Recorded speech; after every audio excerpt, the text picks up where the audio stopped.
reviewing over 25 houses, I'm going to share with you the house that we ended up buying. It was advertised for 15.5 million yen and we made an offer for 14.5 and it got accepted.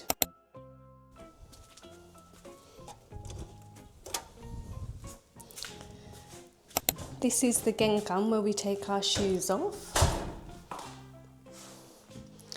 And on the left here we have a Japanese style room.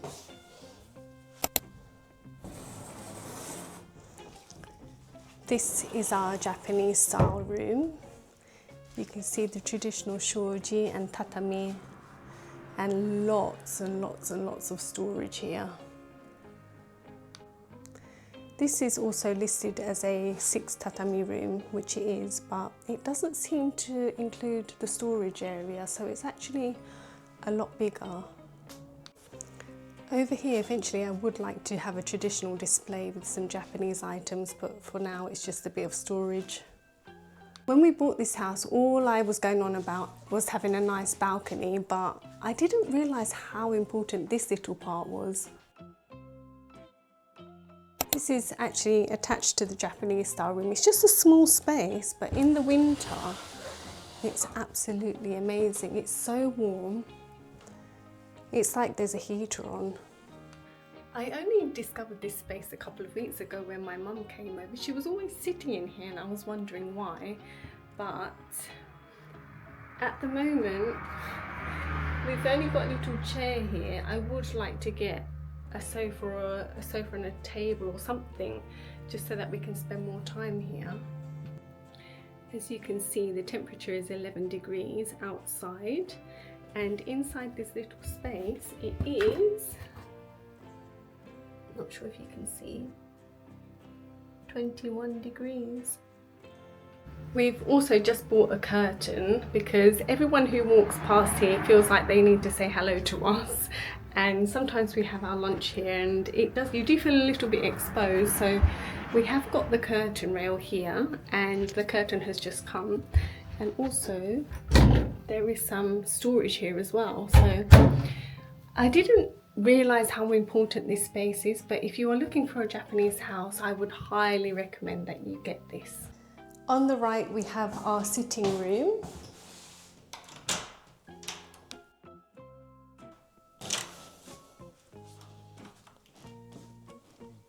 It is quite big. I'm not sure exactly what the tatami size is, but it's around 20, I think.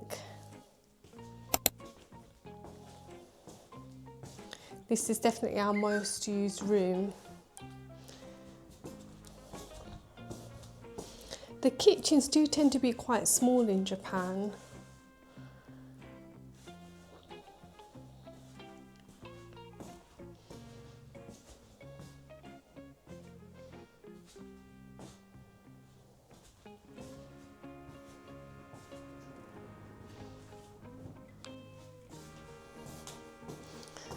Then on the left, we have our bathroom.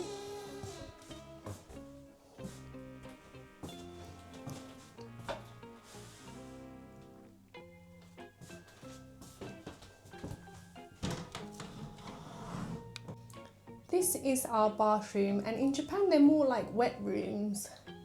So you shower outside the bath and then you get in the bath. These are the controls where you can set how much water you have in the bath and the temperature.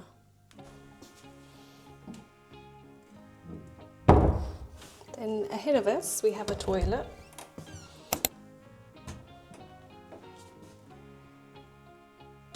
And then we have a little storage cupboard here, which is full of cleaning products and boxes and stuff like that. You don't really want to look in there.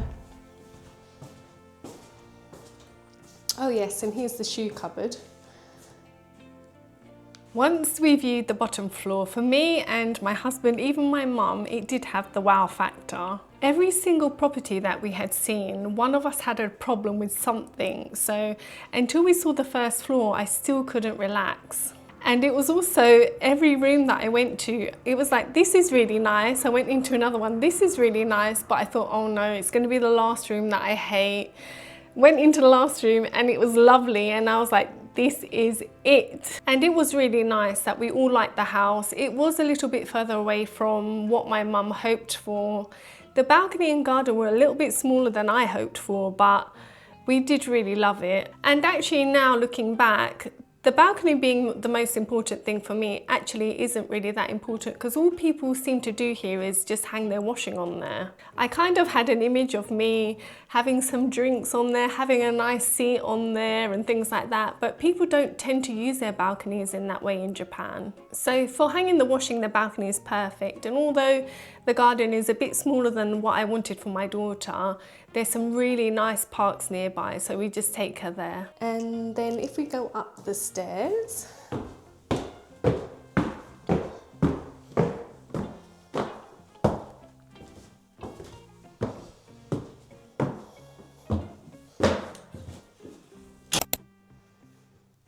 this is my daughter's room. It is 6 tatami in size.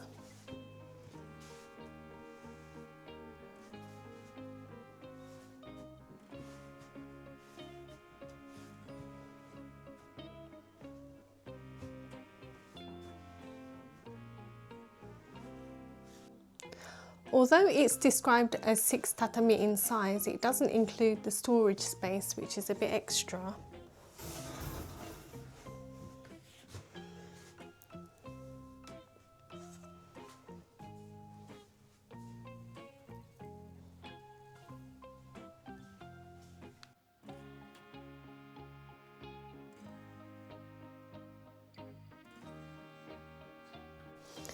We came out of my daughter's room. There's another room here.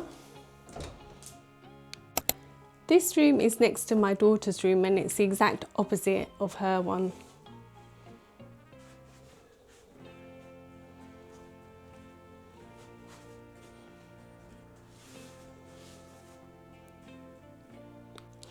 Although it's exactly the same size, the window design is different. It also has built-in storage like the other room as well.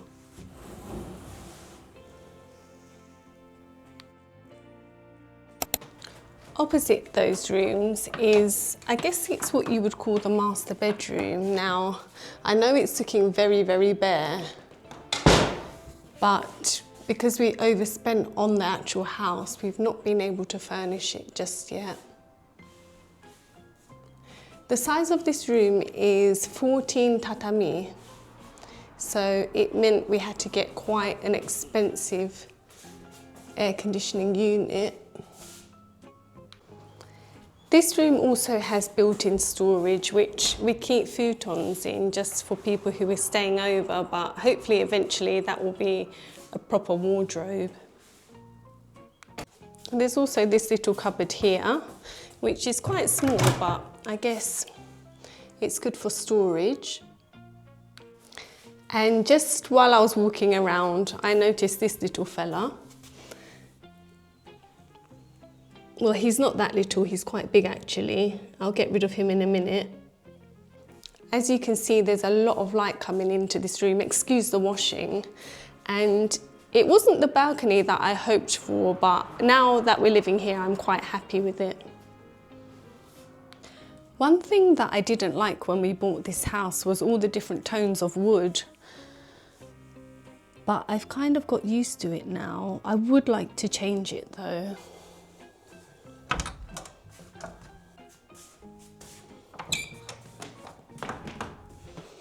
I wasn't aware of how important this was, but I think anyone with a toddler will know that having a toilet on the same floor as the bedroom is really important. So this would probably be classed as quite a basic toilet. It does have all the controls on the wall. What I have just shown you isn't what we saw when we came to see the property, so I'm just going to share with you a few photos of what the property was like when we first came to see it. From the time of putting the deposit down, we did come and see it twice before finally buying the property. As you can see, the property was a bit of a mess, but we definitely saw the potential. Actually, looking back at these photos, I really like the design of the doors, which they covered up with white paper. I'm so silly, I nearly forgot to mention the workshop. So there was a workshop which my husband really needed to start his new car restoration business. We do have LPG gas on this property. When we were searching for a property, I was really put off by the LPG gas. I really thought it meant keeping an eye on the gas levels, phoning them up, ordering them and things like that, and I just thought it'd be too much of a headache. But actually they do everything. They will come round to show you how to use the cooker, the bath and everything like that, explain to you how the LPG gas works, how it cuts off during earthquakes and different things like that.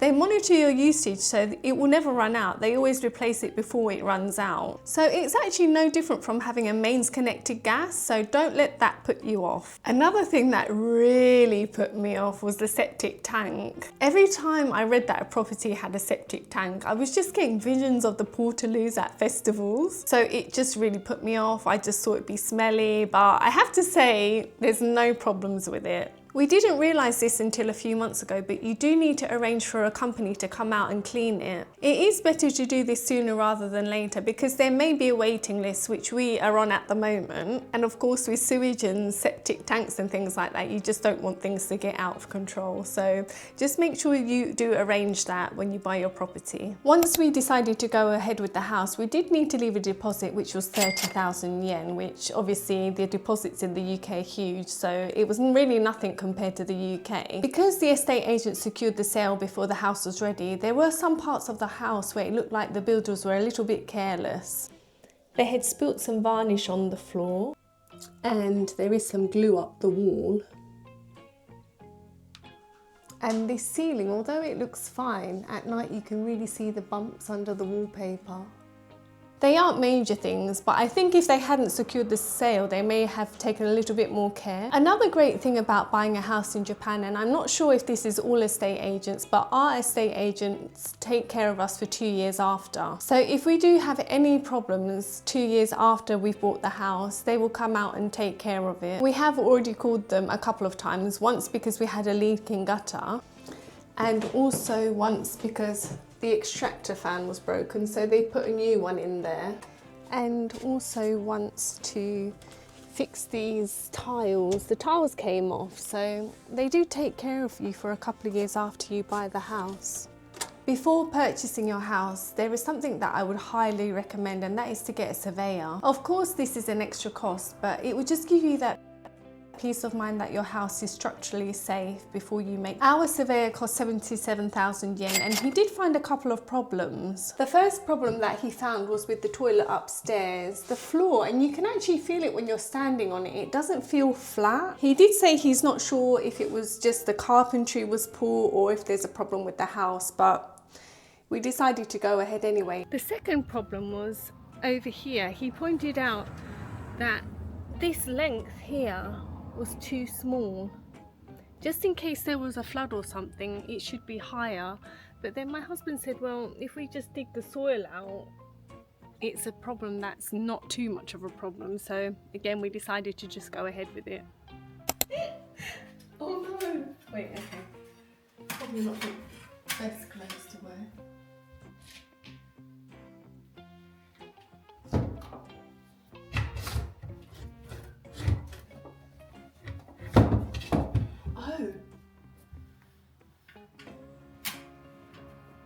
How do you...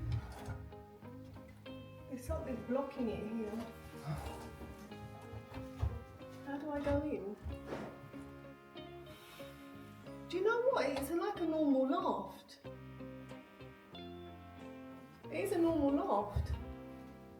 Yeah? Yeah, lots of space.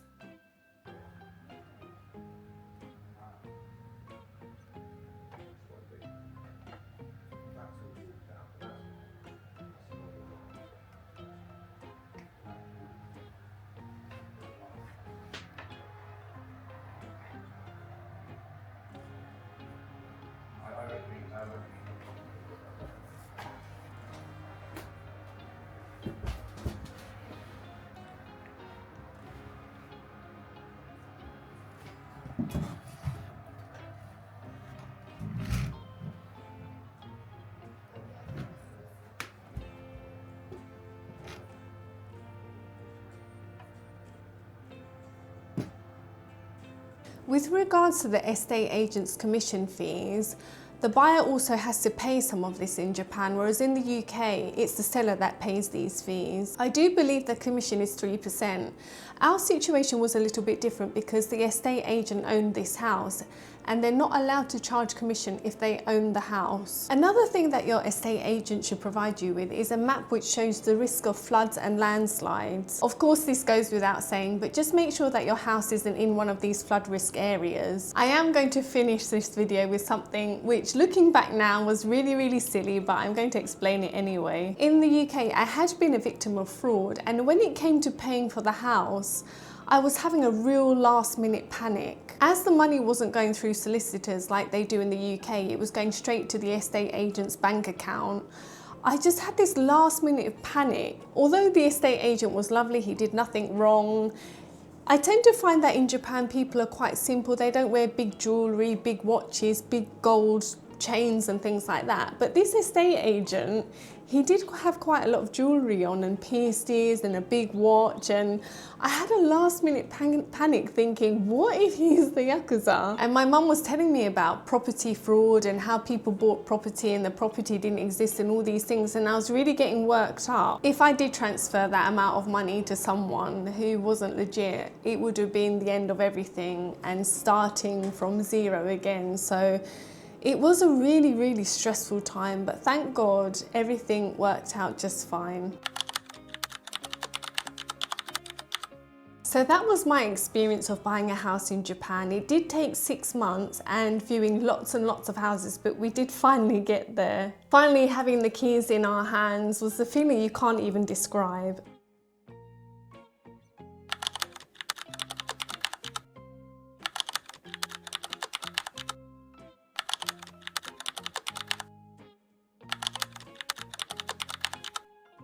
If you do have any questions, please leave a comment and I'll do my best to reply. Good luck with your search. I hope it goes really smoothly. Sayonara!